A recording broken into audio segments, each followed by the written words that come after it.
Pendant 12 ans, The Big Bang Theory a fait rire des millions de personnes, et lorsque le rideau est tombé pour la dernière fois en 2019, le monde est devenu silencieux. Pourtant, la fin de la série n'a pas été la fin pour ces stars.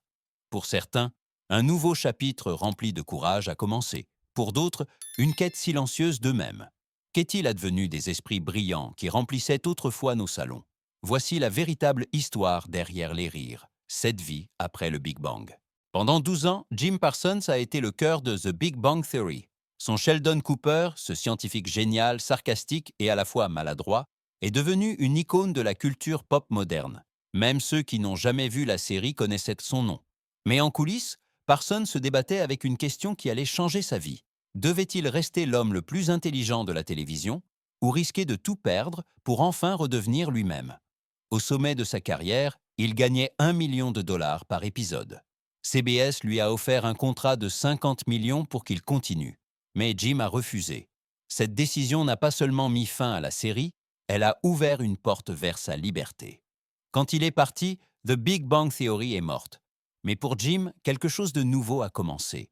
Il est revenu, non pas en tant que Sheldon, mais en tant que narrateur et producteur de Young Sheldon.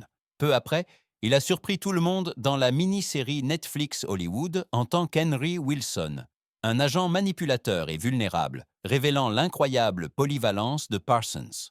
Une nouvelle nomination aux Emmy a suivi. En 2022, il a touché des millions de cœurs avec le film Spoiler Alert, montrant une délicatesse que personne n'attendait de lui. Et lorsqu'il est revenu sur scène en 2024 dans Our Town et Mother Play, aux côtés de Jessica Lange, le public a compris.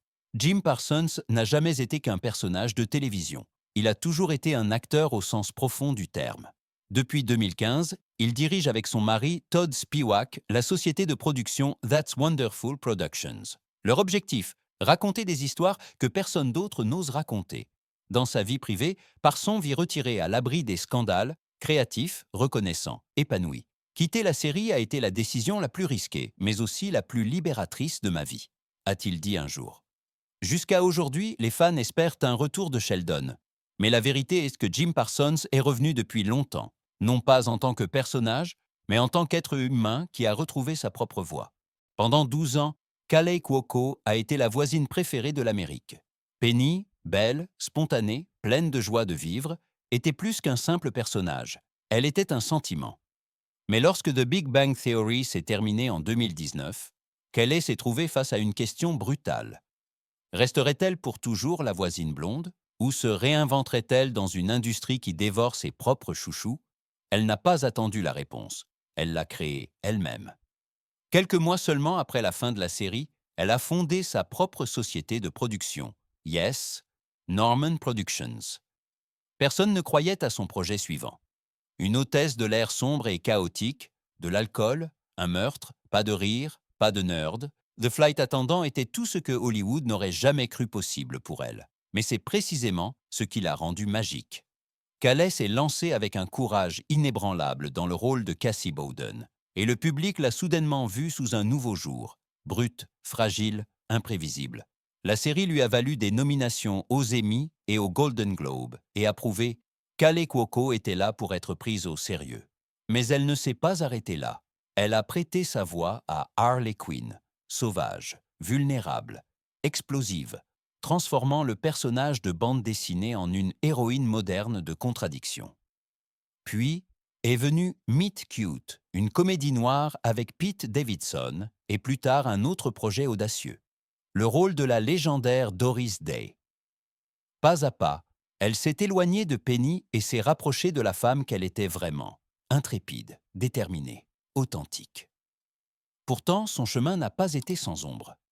En 2017, elle a renoncé à une partie de son salaire pour compenser les salaires de 2 collègues, un acte de solidarité qui a provoqué des tensions sur le plateau. Un an plus tard, la décision de Jim Parsons l'a frappé comme un coup de tonnerre. The Big Bang Theory était terminée, et Calais s'est sentie trahie par le scénario qui montrait la grossesse inattendue de Penny. « Ce n'était pas moi », a-t-elle dit plus tard. Pourtant, elle a accepté la fin avec la même dignité avec laquelle elle a commencé le nouveau départ. Aujourd'hui, Kaley Cuoco n'est plus une voisine de sitcom. Elle est actrice, productrice, entrepreneur, et le symbole d'une génération qui écrit ses propres rôles. Vous n'avez pas à attendre l'opportunité parfaite, a-t-elle dit dans une interview. Vous pouvez la créer vous-même. Et c'est exactement ce qu'elle a fait, avec du feu dans les yeux et la liberté dans le cœur. Pendant 12 ans, Johnny Galecki a été l'équilibre entre le génie et le chaos. En tant que Leonard Hofstadter, il était le cœur de The Big Bang Theory, chaleureux, intelligent, un peu mélancolique, l'humain parmi les génies. Mais lorsque les lumières du plateau se sont éteintes en 2019, Johnny a fait quelque chose que peu de stars à Hollywood osent. Il a disparu. Pas de tapis rouge, pas de gros titres, pas de course au prochain rôle principal. Au lieu de cela, il a fait ses valises et a déménagé à Nashville, là où les étoiles brillent dans le ciel, pas dans les caméras. Dans un monde qui confond la célébrité avec la valeur, il cherchait autre chose, l'authenticité. Pour lui, le silence n'était pas un retrait, mais une décision consciente, une pause pour respirer, pour ressentir à nouveau.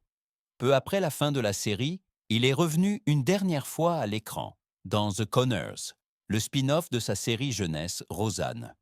Un salut nostalgique au passé, un discret merci. Après cela, il est passé de l'autre côté de la caméra et est devenu producteur. Avec la sitcom Aoka, il voulait créer de nouvelles histoires, ne pas être Léonard à nouveau, mais créer l'espace où d'autres pourraient vivre leur moment Léonard. Sa vie privée est restée aussi honnête que simple. En 2019, il est devenu père d'un fils, Orbison, issu de sa relation avec le mannequin Alaina Mayer. L'amour n'a pas duré, mais la gratitude est restée. Plus tard, il s'est remarié avec Morgane Galecki et en 2023, sa fille est née, la lumière qu'il avait cherchée. Mais derrière son sourire silencieux se cachait un fardeau qu'il portait depuis des années. En 2011, on lui a diagnostiqué une paralysie faciale, la paralysie de Bell. Il a continué à tourner, sans pause, sans pitié, cachant la douleur derrière les mimiques douces de Léonard. Politiquement aussi, il a fait preuve de courage, parlant ouvertement de la violence armée après la fusillade scolaire en Floride en 2018, perdant des fans, mais gagnant du respect. Aujourd'hui, Johnny Galecki vit dans un vignoble, entouré de terre, de soleil et de silence. Pas de première, pas de remise de prix, pas de masque, seulement du vin, de la famille, et un homme qui n'a enfin plus besoin de jouer. Son histoire n'est pas une chute, mais un retour au pays. La preuve que la célébrité n'est pas toujours le chemin vers le sommet, mais parfois un détour pour retrouver pleinement son propre chemin. Pendant 12 ans, Simone Helberg a fait rire le monde entier. Avec des pantalons serrés, des ceintures pailletées et une confiance en soi exagérée qui a fait d'Howard Wolowitz l'un des personnages les plus charmants de l'histoire de la télévision. Mais lorsque les caméras se sont tues en 2019, Simon s'est posé la question que de nombreux comédiens craignent. Comment échapper à un rôle que tout le monde aime et qui vous retient prisonnier à la fois? Sa réponse a été silencieuse. Pas de rire de sitcom, pas d'applaudissements. Juste le piano, l'obscurité et la douleur. En 2021, il est revenu, non pas en tant que comédien, mais en tant qu'artiste, dans le film musical surréaliste Annette, aux côtés d'Adam Driver et Marion Cotillard. Il y a joué un pianiste mystérieux, tourmenté, sombre, brillant. Il ne restait rien du Howard surexcité. Helberg s'est transformé en quelque chose de nouveau, de profond. Les critiques ont été stupéfaits. Soudain, le monde a vu ce qui était longtemps resté caché. L'homme qui faisait rire autrefois pouvait briser les cœurs. Il a même fait quelque chose que presque aucune star hollywoodienne n'aurait fait. Il est devenu citoyen français, juste pour soutenir le projet. Non par nécessité, mais par passion. Pourtant, son plus grand combat n'a jamais été celui devant la caméra, mais celui dans sa tête. Pendant les premières années de The Big Bang Theory, Simon a souffert d'anxiété et de troubles obsessionnels compulsifs. Le succès est venu, mais il ne l'a pas guéri. Il n'a fait qu'amplifier les voix qui murmuraient en lui. Dans des interviews, il a parlé ouvertement plus tard de la difficulté de fonctionner dans un monde qui attend la perfection, alors qu'on se brise intérieurement. Malgré tout, il a continué à travailler. Dans Florence Foster Jenkins, il a joué aux côtés de Meryl Streep et Hugh Grant, a reçu une nomination au Golden Globe et a prouvé définitivement qu'il était plus que le sidekick comique.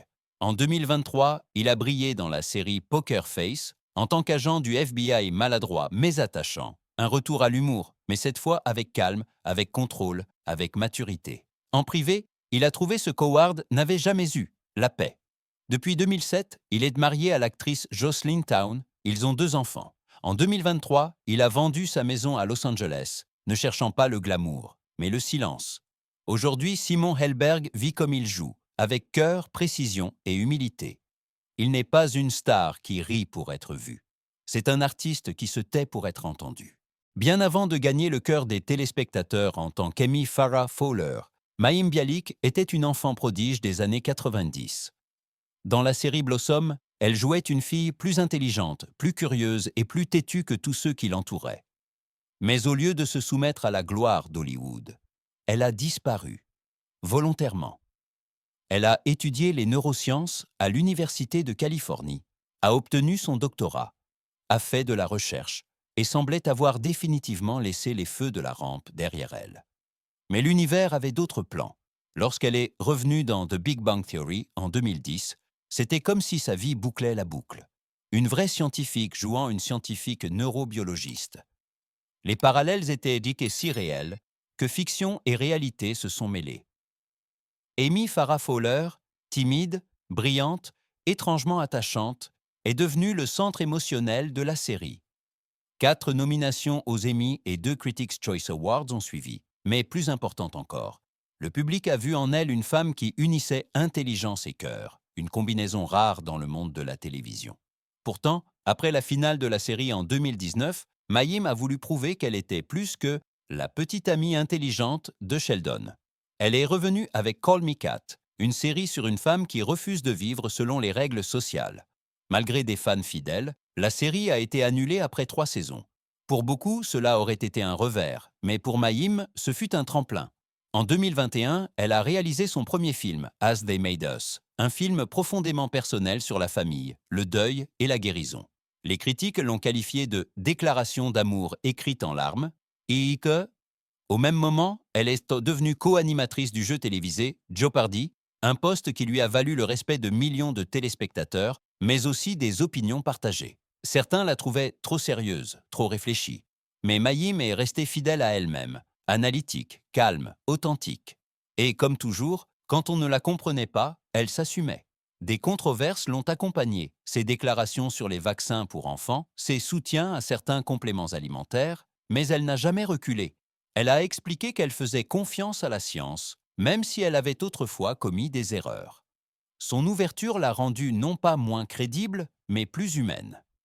Dans son podcast Mayim Bialik's Breakdown, elle parle aujourd'hui de dépression, d'anxiété, de troubles alimentaires et de guérison. Non pas en tant que star, mais en tant qu'être humain qui a appris que la force ne réside pas dans le savoir, mais dans le ressenti. Et lorsqu'elle parle de sa spiritualité juive, de foi et de doute, on remarque, elle n'est ni rebelle ni sainte. Elle est simplement honnête. Mayim Bialik est aujourd'hui plus qu'une actrice. Elle est une voix. Une qui parle doucement, mais qui résonne. Dans un monde qui crie à la perfection, elle nous rappelle que l'on peut aussi être belle, même brisée. Pendant plus d'une décennie, Melissa Rauch a été l'étincelle qui a rempli The Big Bang Theory d'énergie. Avec sa voix aiguë, son tempérament fougueux et son charme inimitable, elle a fait de Bernadette un personnage inoubliable. Mais lorsque le dernier clap est tombé en 2019, la même question qui a touché tout le monde s'est posée. Que reste-t-il lorsque le rire se tait? Pour Melissa, la réponse a été le courage. Dès 2015, en plein succès, elle avait écrit un scénario que personne ne prenait au sérieux. Le film s'appelait The Bronze, une histoire sur une gymnaste ratée, cynique, brisée, humaine. Les producteurs voulèrent la remplacer, elle s'est battue et a gagné. Le film a été projeté au Sundance Festival, et bien que les critiques ayant été partagées, il a montré que Melissa Rauch n'était pas seulement une comédienne, mais une auteure avec du mordant. Après la fin de The Big Bang Theory, elle a pris du recul. Elle ne voulait pas être une star, elle voulait être mère. En 2017, elle a eu sa fille, en 2020, son fils. Mais la famille ne lui a pas enlevé sa faim, elle l'a changé. En 2023, elle est revenue plus forte que jamais, en tant qu'actrice principale et productrice de la série NBC Night Court, un remake d'un classique des années 80. Cette fois, elle a joué Abby Stone, la fille du juge original, une femme pleine de lumière et d'ombre qui lutte contre sa propre tempête intérieure. Le public l'a adorée. NBC a immédiatement renouvelé la série pour une deuxième saison. Melissa avait prouvé qu'il n'est pas nécessaire de parler fort pour être entendue.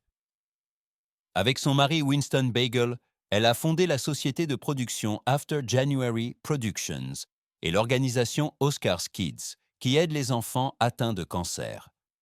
Elle a dit un jour « Avant, j'avais peur de ne pas être prise au sérieux. Aujourd'hui, j'ai peur de ne pas en dire assez. » De l'actrice secondaire timide à la productrice avec du cœur, Melissa Rauch s'est réinventée non par la gloire, mais par la signification. Elle nous rappelle que la force réside parfois dans un sourire que personne ne voit et dans une voix qui continue de parler lorsque tous les autres se taisent. Przez ponad dekadę Kunal Nayyar był nieśmiałym astrofizykiem Rajem Kouthrapali, uroczym, nerwowym, niezdolnym do rozmowy z kobietami bez szklanki w ręku. Publiczność go za to kochała. Jednak gdy w 2019 roku teoria Wielkiego Podrywu dobiegła końca, przysiągł sobie, nigdy więcej nie będzie stereotypowym, miłym Hindusem. Chciał zagrać ciemność, nieznane, niewygodne. Jego nowy początek był radykalny. W 2020 roku zaskoczył świat swoją rolą w serialu Netflixa Criminal UK. Nie był nerdem, nie był komikiem, lecz mordercą. Zimny, wyrachowany, cichy. Ten sam człowiek, który kiedyś zdobywał widzów uśmiechem, teraz napędzał im strach. Krytycy go chwalili. BAFTA nominowała go jako najlepszego aktora drugoplanowego. I nagle Raj zniknął. Na jego miejscu stał artysta, który nie bał się zniszczyć siebie, aby narodzić się na nowo. Rok później pojawił się serial Suspicion na Apple TV+, thriller z Umą Thurman. Ponownie mężczyzna między prawdą a oszustwem, między winą a odkupieniem. A potem How to Date Billy Walsh, komedia romantyczna, w której z łatwością powrócił do swojego humoru, ale tym razem nie jako stereotyp, lecz jako mężczyzna, który odnalazł własny ton. W 2024 roku zagrał w Christmas Karma, bollywoodzkiej wersji opowieści wigilijnej. Dla wielu ryzyko było zbyt duże. Dla niego było to logiczne następstwo. Aby zobaczyć światło, powiedział Kunal kiedyś, trzeba mieć odwagę spojrzeć w pustkę. Jednak jego historia to coś więcej niż kariera. To portret odwagi w walce z własną etykietą. W swojej książce Yes, My Accent is Real opowiada o swoich pierwszych dniach w Los Angeles. Bez pieniędzy, bez kontaktów, z łamanym angielskim, ale z marzeniem. Jego humor, pisze, był jego tarczą, jego bronią, jego ratunkiem. Dziś Kunal mieszka między Londynem a Los Angeles. Żonaty z projektantką modelką Neha Kapoor. Żadnego skandalu, żadnego chaosu. Tylko praca, dyscyplina i godność. Nadal użycza swojego głosu postaciom w filmach animowanych, od trolli po epokę lodowcową. I przypomina każdym występem, że prawdziwy talent nie zna pochodzenia. Od lękliwego astrofizyka do człowieka, który sam tworzy kosmos swojej sztuki. Kunal Nayyar dokonał tego, co udaje się niewielu. Na nowo odkrył siebie, nie tracąc siebie. 7 ludzi, 7 żyć po wielkim wybuchu. Dla świata koniec teorii Wielkiego Podrywu był akordem końcowym pewnej ery. Dla nich był początkiem nowej symfonii. Niektórzy szukali wolności, inni spokoju, niektórzy odnaleźli się dopiero w stracie. Ale wszyscy udowodnili, że sława jest ulotna i że prawdziwa wielkość człowieka staje się widoczna dopiero, gdy publiczność odeszła. Bo aplauz może zamilknąć. Ale ten, kto nauczył się żyć dalej w ciszy, pozostaje.